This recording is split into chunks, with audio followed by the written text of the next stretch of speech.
Hi hello welcome to Rafi theatre. நான் உங்க ரஃபி. இன்னைக்கு திரைவிமர்சனம் நம்ம பார்க்க போற படம் அயான் முகர்ஜி இயக்கத்துல ஹிருத்திக் ரோஷன், ஜூனியர் என்டிஆர் மற்றும் கியாரா அத்வானி இவங்க நடிப்புல வெளிவந்ததுக்கு அப்புறம் தான் வார் 2 இந்த படத்தோட கதையை பத்தி பார்க்கணும்னா, இந்த வார் 2 பாத்தீங்கன்னா யாஷ்ராஜ் பிலிமோடைய ஸ்பை த்ரில்லர் யூனிவர்ஸ்ல வந்து இந்த படத்தை சேர்க்கிறாங்க.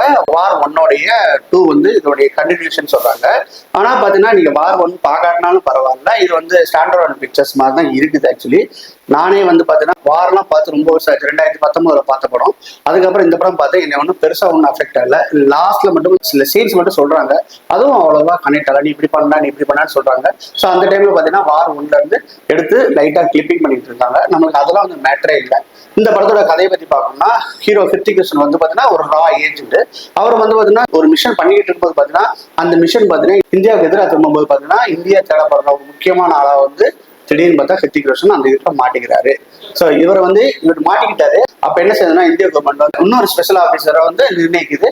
அவர் யாருன்னு கேட்டீங்கன்னா, அவர் தான் ஜூனியர் என்டிஆர். ஜூனியர் என்டிஆர் என்ன செய்யறாரு, இப்ப ஹிருத்திக் ரோஷனை அழிச்சு தீர்றேன்னு சொல்லிட்டு அவர் வந்து கங்கணம் கட்டிட்டு அவர் களத்துல இறங்குறாரு. 2 பேரும் சந்திக்கிறாங்க.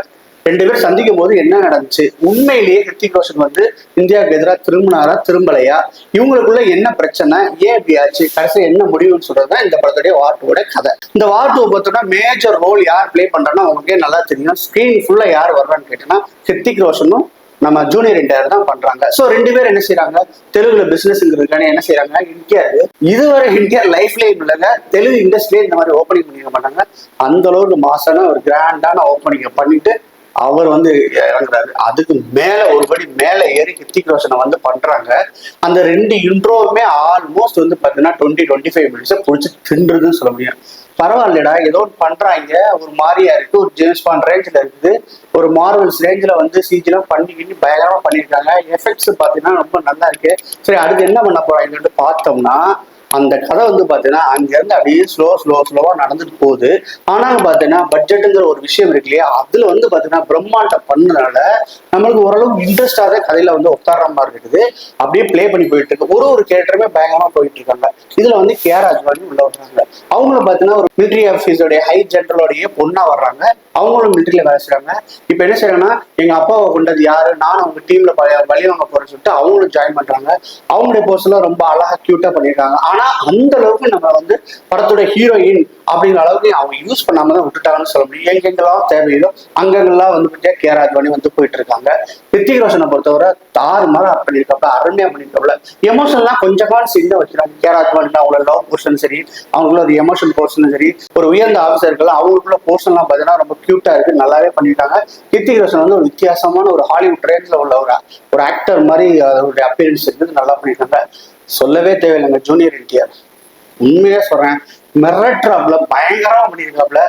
படத்துல ஃபுல்லா அவர் தான் ஸ்கோர் பண்றது. ஹிருத்திக் ரோஷன் தாண்டிட்டு ஸ்கோர் பண்ணுவாங்க. ஃபைட்ஸ் எல்லாம் பாத்தீங்கன்னா தாறுமாறான பிரச்சனை. எந்த ஃபைட்ஸ் அப்படின்னு சொல்ல முடியாது. ஒரு ஃபைட்ஸும் பாத்தீங்கன்னா ஒரு லொகேஷன்ல பண்ணிருக்காங்க. அதெல்லாம் எனக்கு ஆச்சரியமா இருக்கு. ஏன் இந்த ஃபைட்ஸ் எல்லாம் செட்டுக்குள்ளேயே நம்ம எடுக்கலாமே, பார்த்தா எதுக்கு லைவா இங்கெல்லாம் போய் பண்ணிருக்காங்கன்னு சொல்லிட்டு அந்த அளவுக்கு பண்ணிருக்காங்க. ஓரளவு அதுல வந்து சிஜி கூட மேட்ச் பண்ணிருக்காங்க. எல்லாருமே கன்னு தான், கண்ணு சரசரசரன்னு இறங்குது. அங்க ஃபிளைட்ல இருந்து குதிக்கிறாங்க, ஃபிளைட்ல ஃபைட் பண்றாங்க. பார்த்தா கார் சேசிங்ல பார்த்தா ரிவர்ஸ்லயே வந்து பாத்தீங்கன்னா 100-120 ஸ்பீட்ல போறாப்ல. ஒரு கார் வந்து டேஷ் பண்ண வருது, அதை வந்து ரிவர்ஸ்லயே பார்த்தீங்கன்னா நம்ம ஹிருத்திக் போயிட்டு இருக்காப்ல. அங்கிருந்து ஹம்மர்ல துரத்துறாப்ல. ஸோ இந்த மாதிரி ரோட்ல பார்த்தீங்கன்னா போட்டு ஓடுது. ஸோ அந்த மாதிரி குழந்தைங்களால சிரிக்கிற அளவுக்கு தான் இருக்குமே ஒழிய நம்மளுக்கு வந்து ஏன் இதெல்லாம் பண்றாங்க, என்னடா பிரச்சனை உங்களுக்கு அப்படி சொல்ற மாதிரி இருக்குது. ஒருவேளை இது வந்து பாத்தீங்கன்னா இந்த ஸ்பை த்ரில்லரையும் பார்த்து ஒரு பேட்ரியாட்டிக் மூவி, ஒரு தேசபக்தியை வந்து சொல்ல போற படம் அப்படின்னா நம்மளுக்கு அது மாதிரிலாம் காமிப்பாங்க. வாரெல்லாம் அந்த மாதிரி தான் இருக்கும், ஆல்மோஸ்ட் அந்த மாதிரி தான் இருக்கும்.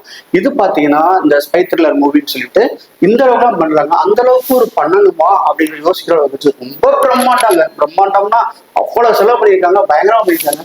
காசு இருக்குன்னு சொல்லிட்டு கொட்டி தீர்த்துக்காங்கன்னு தான் சொல்ல முடியும். அங்கங்க பார்த்தா என்னென்ன பண்றியோ காமிக்காங்க, எல்லாம் பண்ணி எல்லாம் போய் ஒரு மாதிரியா ஒரு என்ன சொல்றது, ஒரு மாதிரியா நம்ம வந்து ஒரு மிரட்டிறாங்கன்னு சொல்ல முடியும். ஆனா அந்த மிரட்டுறதுக்குள்ள பலன் கிடைச்சதுன்னு கேட்டா கண்டிப்பா சரி. ஏன்னா மிரட்டுறாங்களே ஒழிய நம்மளோட உடம்போட வந்து அந்த கனெக்ட் ஆகிற மாதிரி சீன்ஸ் பண்ணாங்கன்னு சொன்னா கண்டிப்பா இல்லைன்னு சொன்னேன். ஒரு சீன் கூட கனெக்ட் ஆகுது. ஆனாலும் பாத்தீங்கன்னா இன்டர்வல் வருது அதோட பாத்தீங்கன்னா. ஆனாலும் பாத்தீங்கன்னா இன்டர்வல் போர்ஷன்ல பாத்தீங்கன்னா 2 சின்ன பசங்க நடிச்சிருக்காங்க. அதாவது ஜூனியர் என்டிஆருக்கும் ஹிருத்திக் ரோஷனுக்கும் நடிச்சிருக்காங்க. செம்மையா பண்ணிட்டாங்க. இந்த மாதிரி சின்ன பசங்க நடிப்பாங்க நான் சொல்ற அளவுக்கு. அதுக்கு ஏற்ற மாதிரி ஷார்ட்ஸ் பார்த்தா பிரிச்சு வச்சிருக்காங்க. ஷார்ட்ஸ் எதுக்கு க்ளோஸ் அப் வைக்கணும், எதுக்கு 2 ஷார்ட்ஸ் வைக்கணும், எதுக்கு வைட் வைக்கணும், அந்த மாதிரி சின்ன பசங்க கூட சரி அவங்க பேசினாங்க போனாங்க வந்தாங்கன்னு சொல்லாம அந்த ஒரு ஒரு அருமையான ஒரு போர்ஷன் மாதிரியே பண்ணியிருக்காங்க. அதனாலதான் வந்து கனெக்ட் ஆச்சு. அது கிளைமாக்ஸ்ல ஒரு இடத்துல யூஸ் ஆகும். அது வந்து நம்மளே ஓகே இப்படி இருந்தாங்களடா அப்படின்னு சொல்லிட்டு நம்மளுக்கு ஒரு கனெக்ட் பண்ற மாதிரி ஒரு சீன்ஸ்லாம் பண்ணியிருப்பாங்க. அருமையா இருக்கும். இதுவரை நமக்கு எதிர்பார்க்காத ஒரு கிளைமாக்ஸ் வந்து நம்ம கண்டிப்பா நான் சொல்றேன். அந்த கிளைமாக்ஸ் வந்து நம்ம வந்து தவிர்க்கவே முடியாது. இந்த படத்துக்கு மிகப்பெரிய வெற்றியே வந்து பாத்தீங்கன்னா கதை அங்க ஓடி ஓடி ஓடி வந்தா கூட கிளைமாக்ஸ்ல வந்து ஒரு நல்ல ட்விஸ்ட் அண்ட் டர்ன்ஸோட ஒரு அருமையான கிளைமாக்ஸை கொடுத்து படத்தை முடிச்சிருக்காங்கன்னு சொல்ல முடியும். கேஆர் அத்வானியை பொறுத்தவரை ரொம்ப அழகா இருக்காங்க, சூப்பரா இருக்காங்க. அவங்களோட போர்ஷன் ஜாஸ்தியா யூஸ் பண்ண சொன்னேன். மியூசிக்லாம் தெரிக்க விட்டாங்க, அருமையா மியூசிக் போட்டிருக்காங்க. அதே மாதிரி டெக்னிக்கல் சைட்ல செம்ம ஸ்ட்ராங்கு. செய்தி அங்கங்கெல்லாம் ஓட்டம் இருக்கதே செய்யுது, அதை வந்து சொல்ல முடியாது. ஆனாலும் பாத்தீங்கன்னா நம்ம லெவலுக்கு கொஞ்சம் அதிகமாக தான் இருக்குன்னு சொல்ல முடியும். நம்ம தமிழ்ல பார்த்ததுனால வந்து டைலாக்லாம் கொஞ்சம் சிங்காகமா இருந்துச்சு. ஆனாலும் பாத்தீங்கன்னா நம்ம அந்த ஃபீலை உணர முடிச்சு. சரி இவங்க ஏதாவது பேசுறாங்க அதுதான் பண்றாங்கன்னு சொல்லிட்டு அந்த மாதிரி இருந்துச்சு. வேற அடல்ட் கண்டென்ட்டா வந்து நம்ம பெருசாவும் சொல்ல முடியாது. நம்ம கிசிங் சீன் மட்டும் இருக்கிற மாதிரி தெரியுது. மற்றபடி வேற ஒன்றும் நம்ம பெருசா சொல்ல முடியாது கண்டிப்பா. ஆனா வந்து பாத்தீங்கன்னா ஃபைட்ஸ் வந்து இந்த படத்துக்கு பெரிய ப்ளஸ் பாயிண்ட். யாரெல்லாம் வந்து உண்மையிலேயே ஆக்ஷன் படம் பார்க்கணும், நல்ல ஆக்ஷன் ட்ராமா பார்க்கணும் அப்படின்னு நினைச்சோம்னா உண்மையிலேயே வந்து சூப்பரான ஒரு படமா அமையும். ஆனா இந்த 2K கிட்ஸ்லாம் பெருசா கனெக்ட் ஆகணும்னு கேட்டா கண்டிப்பா கனெக்ட் ஆகுதான் சொல்ல முடியும். ஏன்னா அவங்க வந்து முகம் சுழிச்சுட்டு அப்படி திரும்பி உட்காரதெல்லாம் பார்க்கும்போது நம்மளுக்கு வந்து இதா இருந்துச்சு. 2வது கேவலமா சிரிக்கிறாங்க. ஸோ அந்த மாதிரி இருந்துச்சு. ஆனா படம் வந்து பாத்தீங்கன்னா நீங்க வந்து ஒரு டீசென்ட் வாட்ச் மூவி தான் ஒழிய ரொம்ப மொக்க படம் அப்படி இப்படின்னு சொல்ல முடியாது. என்ன ஒரு சங்கடமான சூழ்நிலைன்னா இவங்க வந்து சுதந்திர தினத்தை முன்னிட்டு அந்த படத்தை ரிலீஸ் பண்றாங்க. அதே டைம்ல பாத்தீங்கன்னா கூலி ரிலீஸ் ஆச்சு. செம்ம காம்படிஷனா போச்சு. அதனாலயே வந்து வார் வந்து கொஞ்சம் பின்தங்கி போயிடுச்சுன்னு சொல்ல முடியும். மிகப்பெரிய ஓப்பனிங் கிடைக்க வேண்டிய படம் வந்து ஓப்பனிங்கா கிடைக்காம இருக்கு. எனக்கு நம்ம வந்து யார் இந்த ரேஸ்ல ஜெயிக்கிறாங்கிறத தாண்டி பாத்தீங்கன்னா ஒருவேளை கூலி வந்து டவுன் ஆச்சுன்னா ஒருவேளை கூலி டவுன் ஆச்சுன்னா இந்த வார் 2 தியேட்டர் ஸ்கிரீன்ஸ் எல்லாம் அதிகமாகிற சான்ஸ் இருக்கு தமிழ்நாட்டுல. ஆனா இங்க என்ன நிலைமைன்னு கேட்டீங்கன்னா ஒட்டுமொத்த இந்தியாலேயும் என்ன நிலைமைன்னா கூலி இறங்கவே இல்லைங்க. இப்படிக்கு ஏ கண்டன் சர்டிஃபிகேட் கொடுத்துட்டாங்க. எல்லாருமே புருஷன் முன்னாடி பிள்ளைங்களை வந்து வீட்டுல அழைச்சிட்டு படத்துக்கு போயிட்டு இருப்பாங்களோ என்னமோ தெரியல. அவங்க வந்து நம்மளுக்கு வந்து கூலியோடைய ஹைப் வந்து இன்னும் இறங்கவே இல்லை.